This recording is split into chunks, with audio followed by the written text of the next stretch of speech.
Hello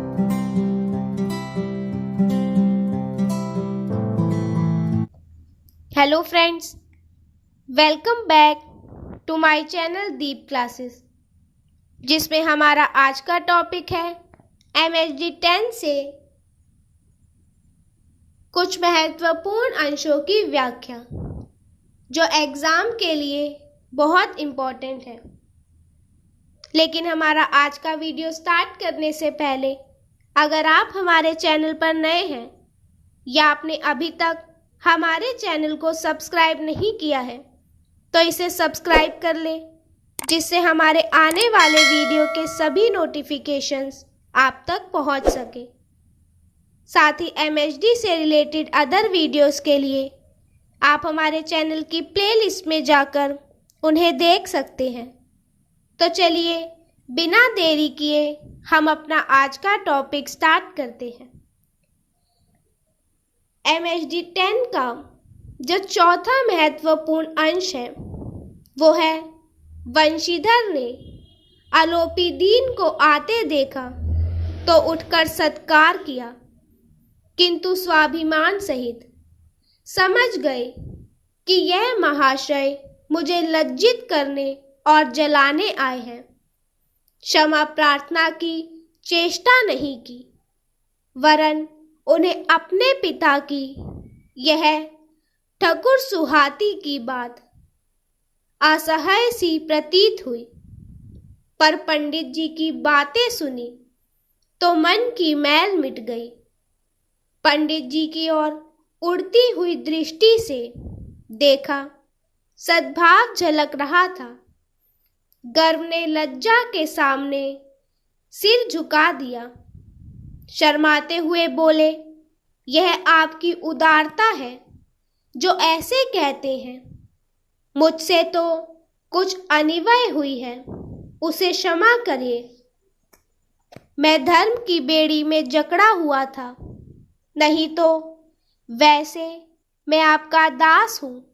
जो आज्ञा होगी वह मेरे सिर माथे पर। इस अंश के संदर्भ को देखें।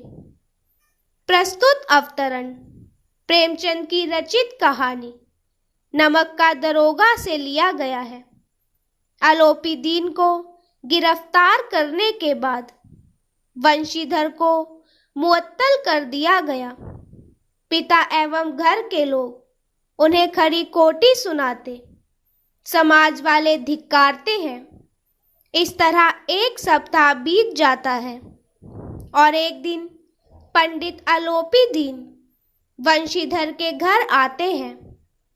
वंशीधर के पिता अलोपीदीन की खुशामद करते हुए उनसे बात करते हैं। वंशीधर को यह बुरा लगता है।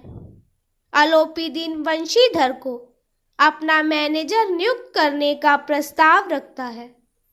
वंशीधर भी उनकी बातें सुनकर भावुक हो जाते हैं। इसी वर्णन करते हुए प्रेमचंद कहते हैं, इसकी व्याख्या देखते हैं, जिसमें प्रेमचंद कहते हैं, वंशीधर जब अलोपीदीन को अपने घर में देखते हैं तो उन्हें हैरानी होती है और उठकर उनका सत्कार करते हैं, लेकिन कहीं भी खुशामद नहीं दिखती। उन्हें लगा कि अलोपीदीन अपने धन के अहंकार में उसका अपमान करने आए हैं। उन्होंने अलोपीदीन से किसी प्रकार की क्षमा याचना वाला व्यवहार नहीं किया। अपने पिता की खुशामदी बातों पर उन्हें गुस्सा आ रहा है, लेकिन जब वंशीधर ने अलोपीदीन की बातें सुनी तो उसके मन में अलोपीदीन के प्रति गुस्सा और घृणा मिट गई। उन्होंने पंडित अलोपीदीन को देखा। उनकी आंखों में सद्भाव था, धन का घमंड नहीं था। वंशीधर ने लजाकर किंतु गर्व से सिर झुकाया और कहा कि आप जो प्रस्ताव और सम्मान मुझे दे रहे हैं वह आपकी उदारता है और मैंने आपके प्रति जो कठोर व्यवहार किया वह मेरी कर्तव्य परायणता के कारण था। अब वह नौकरी नहीं है तो कोई बंधन भी नहीं है। अब आप जैसा कहेंगे वैसा मैं करने को तैयार हूं। इस अंश की विशेषताएं देखें। पहला, कर्तव्य परायणता के आगे धन का बल भी छोटा होता है। दूसरा, गुणों की परख करने वाले अपने पद का अहंकार छोड़कर गुणी को अपना लेते हैं।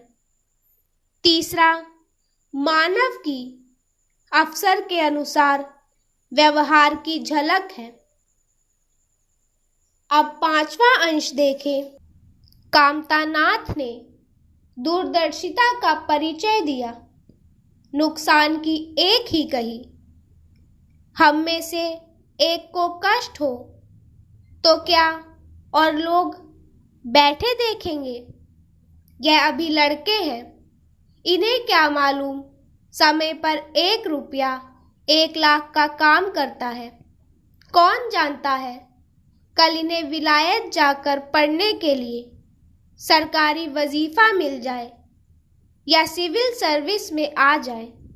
उस वक्त सफर की तैयारियों में 4-5 हजार लग जाएंगे। तब किसके सामने हाथ फैलाते फिरोगे? मैं यह नहीं चाहता कि दहेज के पीछे इनकी जिंदगी नष्ट हो जाए। इस अंश के संदर्भ को देखें। प्रस्तुत अवतरण प्रेमचंद की कहानी बेटों वाली विधवा से लिया गया है।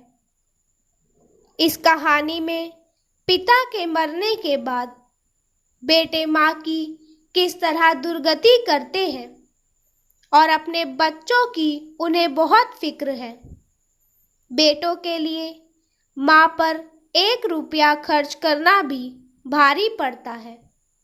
माँ के प्रति संतान की इस संवेदनहीनता एवं स्वार्थपरता को कहानी में दिखाया गया है। इसी संदर्भ में व्यंग्य करते हुए वह लिखते हैं। इस अंश की व्याख्या देखें। कामतानाथ फूलमती का छोटा बेटा है। अपनी कुमुद के विवाह में सीतानाथ द्वारा अपनी पढ़ाई के रुपए लगाने की बात करने पर कामतानाथ दूरदर्शिता का परिचय देने के अंदाज में कहता है कि घर में हुआ नुकसान सबका होता है। परिवार में एक का कष्ट सबका कष्ट होता है। जरूरत पड़ने पर 1 रुपया भी 1 लाख के बराबर लगता है। लेकिन नौजवान बच्चे की इस बात को नहीं समझते। आगे कहता है कि अगर भविष्य में वजीफे द्वारा विलायत में पढ़ने या सिविल सर्विस में जाने का मौका मिलने पर सफ़र के लिए भी तो 4-5 हजार रुपयों की ज़रूरत होगी।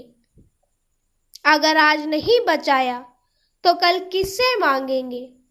और दहेज कम करने की बात कहने पर लड़की को घर में दुखी रखा जाएगा। इससे तो रिश्ता ही तोड़ दिया जाए तो अच्छा है। इस अंश की विशेषताएं देखें।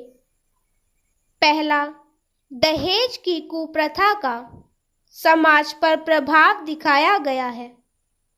दूसरा, पुरुष प्रधान समाज व घर में नारी की हीन स्थिति का चित्रण है।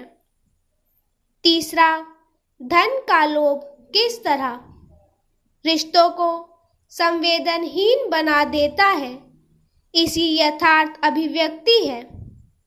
और चौथा, बोलचाल की भाषा परंतु व्यंग्यात्मक है। इसका छठा अंश देखें। इस प्रकार 1 सप्ताह बीत गया। संध्या का समय था। बूढ़े मुंशी जी बैठे राम नाम की माला जप रहे थे। इसी समय उनके द्वार पर सजा हुआ रथ आकर रुका। हरे और गुलाबी पर्दे, पछाइए बैलों की जोड़ी, उसकी गर्दन में नीले धागे, सींगे पीतल से जड़ी हुई। कई नौकर लाठियां कंधों पर रखे साथ थे। मुंशी जी अगवानी को दौड़े, देखा तो पंडित आलोपी दीन है। झुककर दंडवत की और लल्लो पच्चों की बातें करने लगे। हमारा भाग्य उदय हुआ जो आपके चरण इस द्वार पर आए। आप हमारे पूज्य देवता हैं। आपको कौन सा मुंह दिखावे?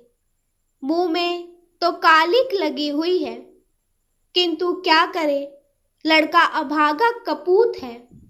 नहीं तो आपसे क्यों मुंह छिपाना पड़ता। ईश्वर नी संतान चाहे रखे, पर ऐसी संतान ना दे। इस अंश के संदर्भ को देखे तो प्रस्तुत अवतरण प्रेमचंद रचित कहानी नमक का दरोगा से लिया गया है। आलोपी दीन को गिरफ्तार करने के बाद वंशीधर को मुअत्तल कर दिया जाता है। पिता एवं घर के लोग उसे खरी खोटी सुनाते हैं। समाज वाले धिक्कारते हैं। इस तरह एक सप्ताह बीत जाता है और एक दिन पंडित आलोपी दीन वंशीधर के घर आते हैं। वंशीधर के पिता आलोपी दीन की खुशामद करते हुए उनसे बात करते हैं। इसकी व्याख्या देखें। वंशीधर की मुअत्तली के एक सप्ताह बाद आलोपी दीन वंशीधर के घर पहुंचते हैं। क्योंकि वंशीधर की ईमानदारी ने उन्हें प्रभावित कर लिया था, वह सजे हुए रथ पर आए, जिसमें गुलाबी पर्दे थे, स्वस्थ बैल थे। उनकी गर्दनों में नीले धागे और सींगों पर पीतल जड़े थे। साथ में नौकर भी थे। वंशीधर के पिता माला जप रहे थे। आलोपी दीन को देखते ही उठकर आए, उन्हें सम्मान सहित प्रणाम किया और खुशामद करते हुए कहने लगे कि आपके जैसा बड़ा आदमी हमारे घर आया, यह हमारा सौभाग्य की बात है। आप देवता हैं। वह वंशीधर के किए की माफी भी मांगते हैं और अपने बेटे को बुरा भला कहते हैं। तो इसी के साथ हमारा आज का टॉपिक यही खत्म होता है, जिसमें हमने जाना MHD 10 की कहानियों से कुछ महत्वपूर्ण अंश और उनकी व्याख्या के बारे में। इसके आगे के अंशों को हम अपने नेक्स्ट वीडियो में जानेंगे। तब तक के लिए अगर हमारा आज का वीडियो आपको पसंद आया हो तो वीडियो को लाइक एंड शेयर करें और हमारे चैनल को सब्सक्राइब करें। Thank you for watching.